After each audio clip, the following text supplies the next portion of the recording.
여러분 모두 반갑습니다. 비록 우리가 굉장히 오랜만에 영상으로 만나게 되었지만, 그럼에도 우리의 마음을 정돈하고 함께 모여 있는 것처럼 한 마음으로 살아계신 하나님께 예배 올려드리도록 하겠습니다.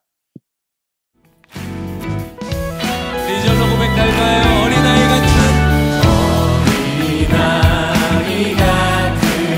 우리 미련하고 약하나 주의 손에 이끌리어 생명길로 가게. 어린아이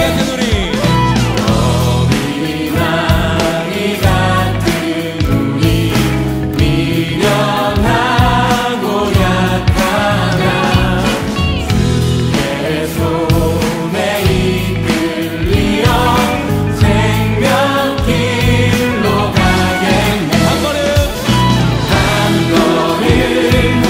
한 걸음 주 예수와 함께 날마다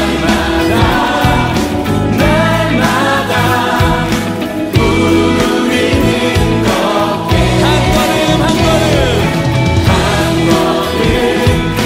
한 걸음 주 예수와 함께 날마다 우리는 걷게. 네, 우리 같이 주님과 한 걸음 걸어갈 때, 여러분, 주님이 우리와 동행하시지만 옆에 있는 친구, 또 동료, 선후배, 여러분 같은 한 공동체입니다. 우리가 하나의 교회 아니겠습니까? 우리가 주님 바라보고 주님과 함께 나아갈 때 옆에 있는 분들 같이 손잡고 같이 찬양했으면 좋겠습니다. 할렐루야. 여러분을 통해서 이 강주 땅의 주님을 예배하게 될 것입니다.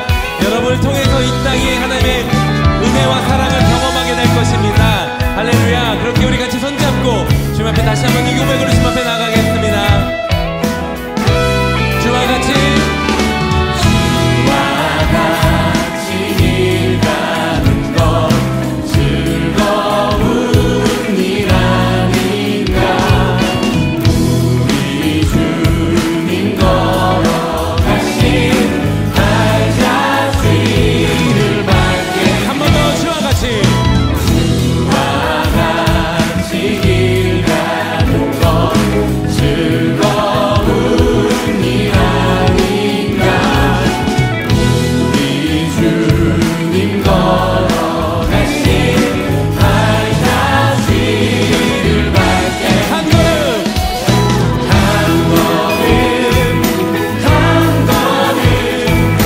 주 예수와 함께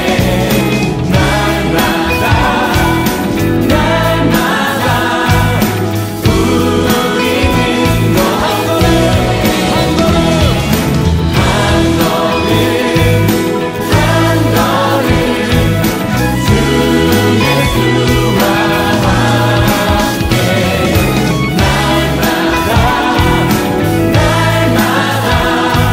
한 번 더 고백하겠습니다. 한 걸음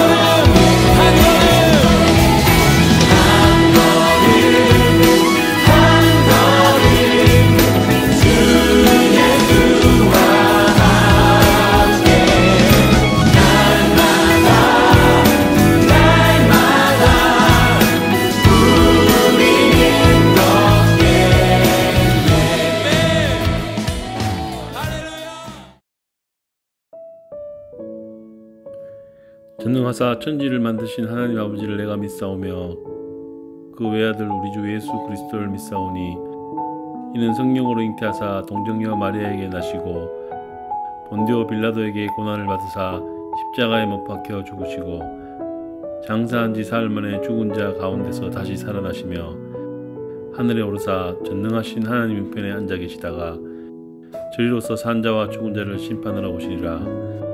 성령을 믿사오며 거룩한 공예와 성도가 서로 교통하는 것과 죄를 사하여 주시는 것과 몸이 다시 사는 것과 영원히 사는 것을 믿사옵나이다.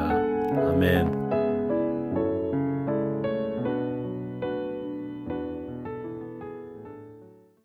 오늘 우리에게 주신 하나님의 말씀은 사무엘상 19장 18절부터 24절까지의 말씀입니다. 제가 읽을 테니까 여러분들도 화면을 보며 같이 따라 읽어주시면 감사하겠습니다. 읽겠습니다. 다윗이 도피하여 라마로 가서 사무엘에게로 나아가서 사울이 자기에게 행한 일을 다 전하였고 다윗과 사무엘이 나요스로 가서 살았더라. 어떤 사람이 사울에게 전하여 이르되 다윗이 라마 나요스에 있더이다 하매 사울이 다윗을 잡으러 전령들을 보냈더니 그들이 선지자 무리가 예언하는 것과 사무엘이 그들의 수령으로 선 것을 볼 때에 하나님의 영이 사울의 전령들에게 임함에 그들도 예언을 한지라. 어떤 사람이 그것을 사울에게 알림해 사울이 다른 전령들을 보냈더니 그들도 예언을 했으므로 사울이 세 번째 다시 전령들을 보냈더니 그들도 예언을 한지라. 이에 사울도 라마로 가서 세구에 있는 큰 우물에 도착하여 물어 이르되 사무엘과 다윗이 어디 있느냐? 어떤 사람이 이르되 라마나요스에 있나이다. 사울이 라마나요스로 가니라. 하나님의 영이 그에게도 임하시니 그가 라마나요스에 이르기까지 걸어가며 예언을 하였으며 그가 또 그의 옷을 벗고 사무엘 앞에서 예언을 하며 하루 밤낮을 벗은 몸으로 누웠더라. 그러므로 속담에 이르기를 사울도 선지자 중에 있느냐 하니라. 아멘. 여러분, 먼저 이렇게 다시 온라인으로 만나게 돼 너무 안타깝다는 말씀을 전하고 싶습니다. 비록 우리가 이렇게 얼굴을 맞대고 하나님을 예배할 수 없어 온라인으로 하나님을 예배하게 되지만 우리가 마음을 모아 하나님께 이 땅을 속히 회복시켜 주시기를 위하여 기도할 때 하나님께서는 분명 우리의 기도를 응답하여 주실 줄 믿습니다. 저번 시간에 이제 이어서 이번 시간에도 계속 다윗의 이야기를 다루게 되는데요. 목사님이 오늘 본문을 보면서 굉장히 많은 고민을 했습니다. 왜냐하면 오늘 본문이 내용이 그렇게 쉽지가 않아요. 굉장히 난해한 부분도 있고 직관적이지 못합니다. 그러니까 무슨 말이냐면 본문을 딱 봤을 때 한 번의 의미가 와닿지 않고 이게 무슨 뜻일까 생각하게 되는 부분이 꽤 여러 개가 있어요. 그래서 목사님이 생각을 하다가 결정을 했습니다. 그래, 이 본문 말씀은 총 2번에 걸쳐서 이번 주 다음 주 2번에 걸쳐서 두 사람의 관점으로 좀 나눠서 살펴봐야겠다라는 결심을 했습니다. 첫 번째로는 다윗의 관점에서 이 본문을 살펴볼 거고요. 다음 주에는 사울의 관점에서 이 본문을 한번 살펴보도록 하겠습니다. 오늘은 다윗의 관점에서 목사님이랑 이 본문을 한번 읽어 나가 보도록 할게요. 비록 본문이 그렇게 어렵진 않아요. 본문이 쉽지 않다 할지라도 하나님께서는 구하고 찾는 하나님의 영혼들에게 깨달음의 은혜를 허락하여 주실 줄 믿습니다. 목사님과 저번 주에 나누었던 내용을 한 번만 잠깐 떠올려 보도록 할게요. 다윗이 지금 도망가고 있습니다.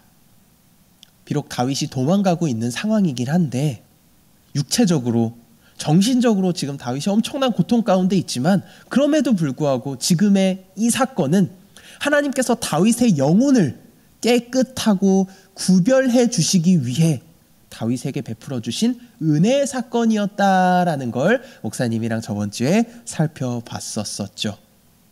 다윗은 어떻게 생각할까요?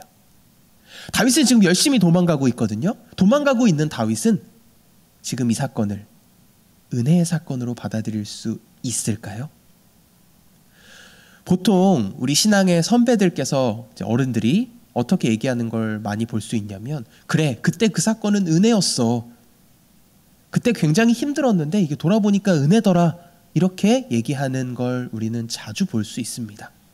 하나님께서는 사람들의 삶 속에, 하나님의 자녀들의 삶 속에 이렇게 은혜의 사건들을 허락해 주시거든요. 근데 굉장히 많은 경우에 그 은혜의 사건들이 아픔으로 다가올 때가 많아요. 그 속에서 우리는 하나님을 인격적으로 경험하고 하나님이 나의 하나님이 되는 그런 경험을 하게 되지 않습니까? 그런데 그 사건이 은혜였어라는 이 고백은 고통받을 그 당시에 나오는 고백이 아니에요. 정말 많은 경우에 그 고백은 언제 나오냐면 시간이 한참 지났을 때 과거를 되돌아보며 하게 되는 고백인 경우가 굉장히 많습니다. 다윗도 마찬가지였어요. 다윗도 고난받을 그 당시에는 이걸 은혜라고 생각하지는 못했던 것 같아요. 어떻게 알 수 있느냐? 시편 말씀을 보면 알 수 있습니다. 시편에 보면 다윗이 하나님 앞에 고통받는 그 시기에 기도했던 걸 그대로 적어놨는데요. 다윗은 계속 이렇게 기도해요. 하나님, 이 시기가 언제 끝납니까? 하나님, 저를 좀 구원해 주세요. 하나님, 저에게 왜 이런 일이 일어납니까? 계속해서 다윗이 이렇게 기도하는 걸 우리는 볼 수 있습니다. 다윗도 이 사건을 은혜의 사건으로 받아들이지는 못했습니다. 그럼에도 다윗에게는 이 사건이 은혜였어요. 다윗도 아마 궁금했을 거예요. 아니, 하나님 저에게 기름 부어주셨는데 이게 뭐예요 지금? 기름 부어주셨는데 왕이 되기는커녕 지금 도망 다니고 있잖아요. 이럴 거면 기름 부어주시지나 말지 왜 괜히 기름 부어서 저를 이렇게 힘들게 하십니까 하나님? 다윗도 굉장히 궁금했을 겁니다. 그래서 다윗이 사울에게 쫓겨간 다음에 어디를 찾아가냐면, 물론 다윗이 갈 데도 없었겠지만 이런 궁금증을 갖고 누구를 찾아갔냐면 자신에게 기름 부었던 사무엘 선지자가 살고 있는 라마라는 곳에 찾아가게 되는 거예요. 라마에 찾아가서 사무엘과 함께 살아가며 이 해답을 듣게 됐을 수도 있습니다. 자, 이런 상황 속에서 사울이 소식을 듣죠. 다윗이 사무엘 선지자와 함께 라마라는 곳에 살고 있다는 소식을 사울이 듣게 됩니다. 우리 재밌는 일이 벌어지게 되는데요. 20절, 21절을 함께 읽어보도록 할게요.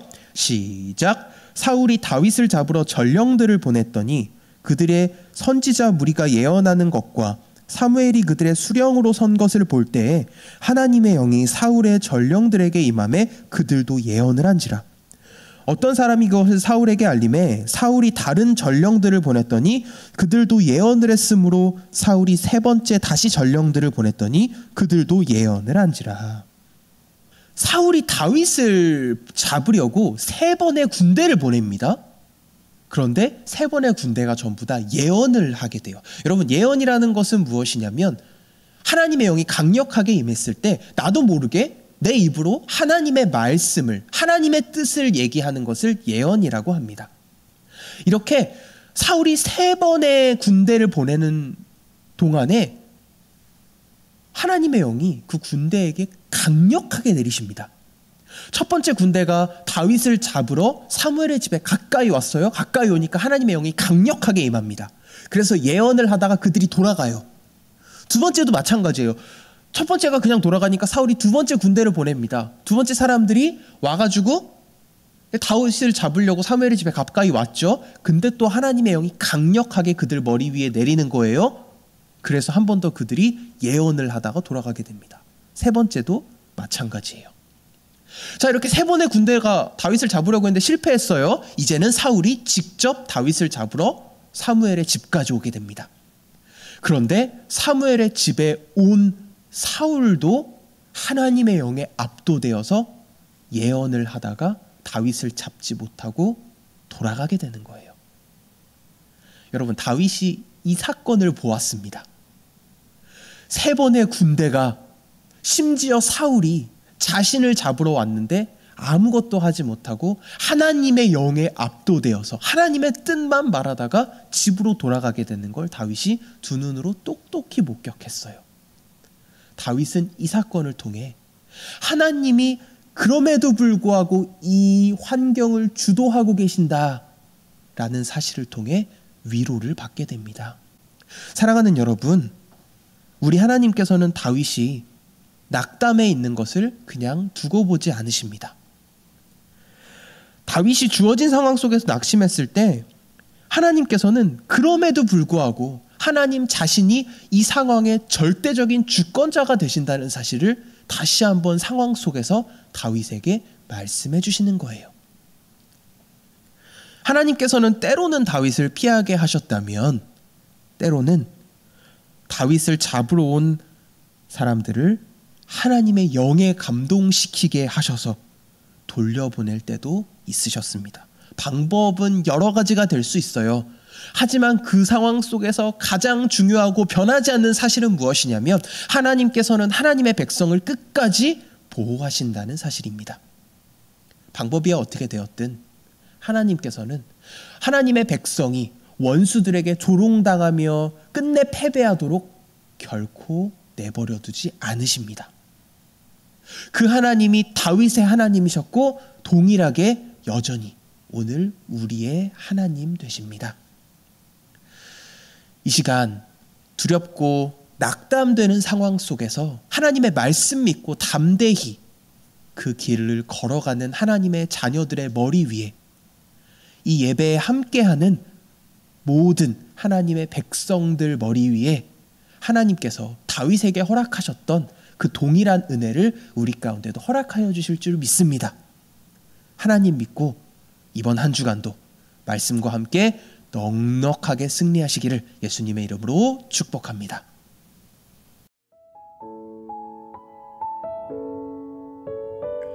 하늘에 계신 우리 아버지여, 이름이 거룩히 여김을 받으시오며 나라에 임하옵시며 뜻이 하늘에서 이룬 것 같이 땅에서도 이루어지이다. 오늘날 우리에게 일용할 양식을 주옵시고 우리가 우리에게 죄 지은 자를 사하여 준 것 같이 우리 죄를 사하여 주옵시고 우리를 시험에 들게 하지 마옵시고 다만 악에서 구하옵소서. 대개 나라와 권세와 영광이 아버지께 영원히 있사옵나이다. 아멘.